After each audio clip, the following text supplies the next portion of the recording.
Hi, Ryan. It's Grandpa Johnson. It's time for your birthday story. I'm dressed in my Levi's and in my plaid shirt today, and if I had them, I'd put cowboy boots on as well, because we're going to be talking about horses in this story. And whenever you can be around horses, it's good to wear cowboy boots, Levi's, and a plaid shirt. The name of the story is called Wonder Horse, and it's by Emily Arnold McCullough. You're going to like this story, I think. If I can get the page turned. There we go. Bill Key was born a slave on a plantation in 1833. Even as a little boy, he had a special way with animals. He could soothe and he could cure just about any creature.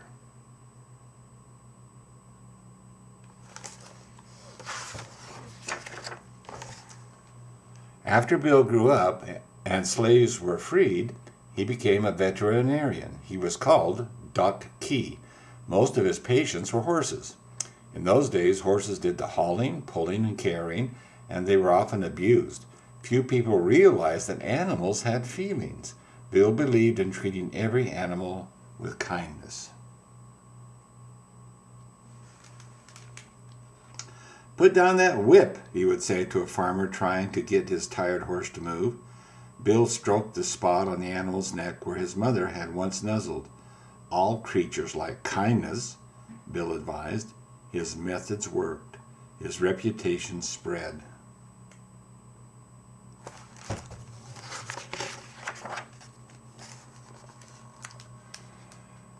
Doc created a medicine called Keystone Liniment. It worked on colic, lameness, cramps, and headache. In both humans and animals, his liniment made him rich. Doc bought a hotel and a restaurant. After he bought a racetrack, he wanted to own the fastest horse in the country. One day he heard that a circus was selling its animals. Doc went to see if a racer was among them. He noticed a beautiful mare with a distinctive profile, an Arabian. Doc thought Arabians were known for speed and intelligence, but she looked frightened. There were marks on her flanks where she'd been whipped. Doc bought her for $40.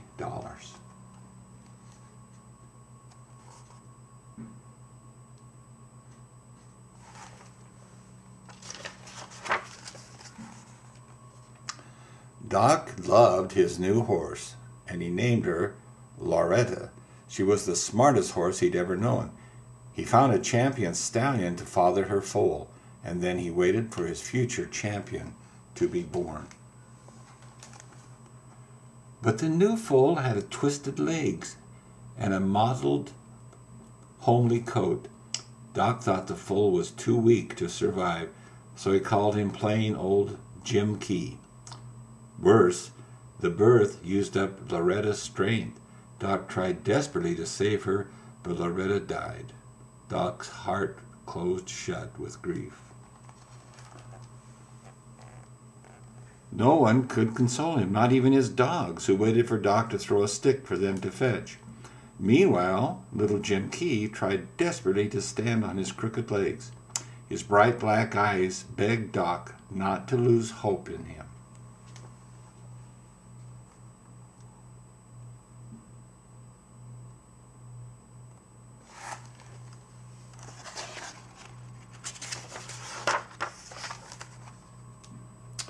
One day, Doc felt a nudge on his shoulder.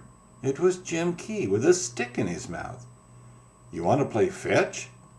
Doc smiled for the first time in weeks. He threw the stick, and Jim stumbled after it. The foal had never taken more than 2 steps. Jim picked up the stick and tottered back. He trotted a few feet. Offering the stick, he spread his lips in a grin. "You're trying to cheer me up, aren't you?" Doc asked.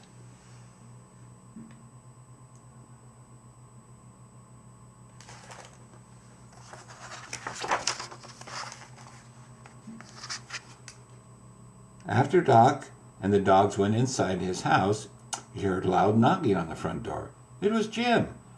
"Okay, Jim, you win," Doc said. He made Jim a bed on the floor of the spare room. The colt slept there every night until he was too big for the doorways and too heavy for the floorboards. Then Doc took his own bed out to the barn. Almost everything Doc did, Jim tried to do too. Jim figured out how to unlock the paddock gate. He opened the drawer where Doc kept apples, ate them all, and then shut the drawer. When Doc laughed at his antics, Jim seemed to laugh too. "I wonder what else you could learn," Doc said. Jim lifted his chin as if to say, "Try me." Doc decided to take time off from selling liniment.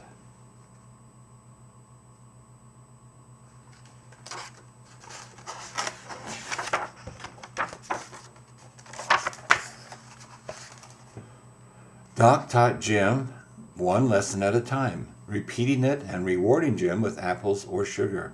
First, Doc wrote the letter A on a card. He said "A" aloud and then put the card in Jim's lips. He held them shut and patted his neck. It took many months. But Doc never lost patience. Finally, when Doc asked Jim to fetch the A, Jim did it. He proceeded to B, then to C, until Jim knew the whole alphabet. In the following years, Jim learned to count and to pick out primary colors.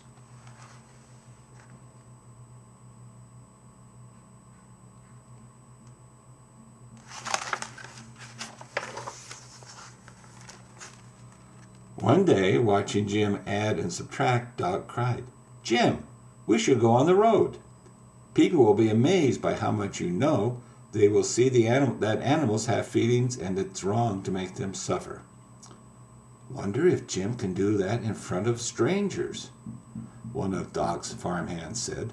"Might just be sensing what you want him to do and not learning at all." Doc knew that Jim had truly been educated. He arranged for a show to prove it. At first, audiences couldn't believe their eyes, but soon they were gasping and cheering. Jim Key loved being the star of the show. The bigger the audience, the more he hammed it up.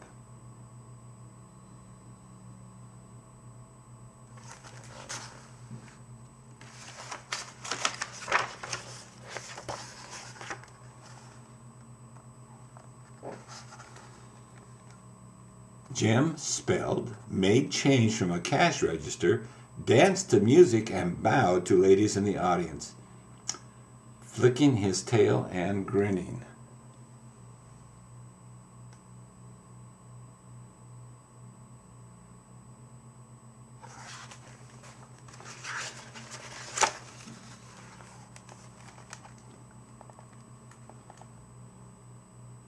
"Some people are offended by your brain power," Doc said to Jim, "but children believe in you." Doc asked the local Board of Education to close the schools for a day so that every child in town could come to the show. The board replied, "We can't close our schools for horse shows or monkey shows." The insult made Doc more determined. "Jim, we have to find a sponsor. We can't fight prejudice all by ourselves." Doc wrote to the Society for the Prevention of Cruelty to Animals. "Let us team up. Jim can help spread your message." "What if your act is a hoax?" they wrote back. "People already call us foolish for teaching kindness to animals." Doc invited them to come and see for themselves, and they agreed, as long as the demonstration was secret. The big day arrived. Doc and Jim waited and waited, but no one showed up. Doc said, "I have another idea."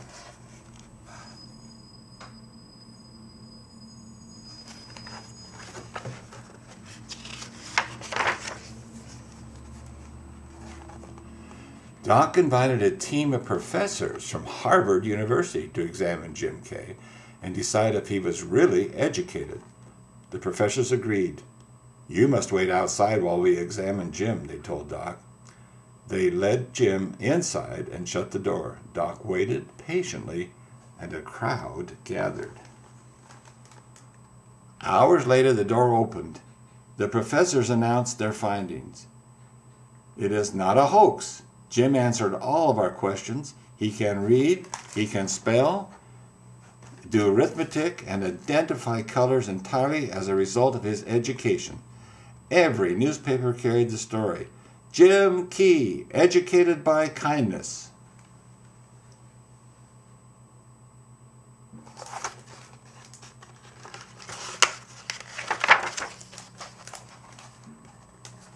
The Society for the Prevention of the Cruelty to Animals agreed to sponsor Jim Key's performances.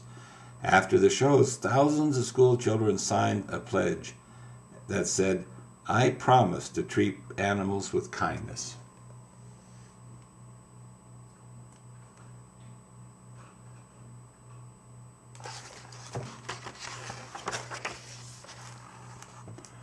For 9 years, Doc and Jim Key traveled the country in a custom railroad car, delighting the audiences of all kinds. Then they retired to a peaceful life on Jim Key Farm, where enthusiastic fans visited, and Jim was always happy to amaze them with what he knew.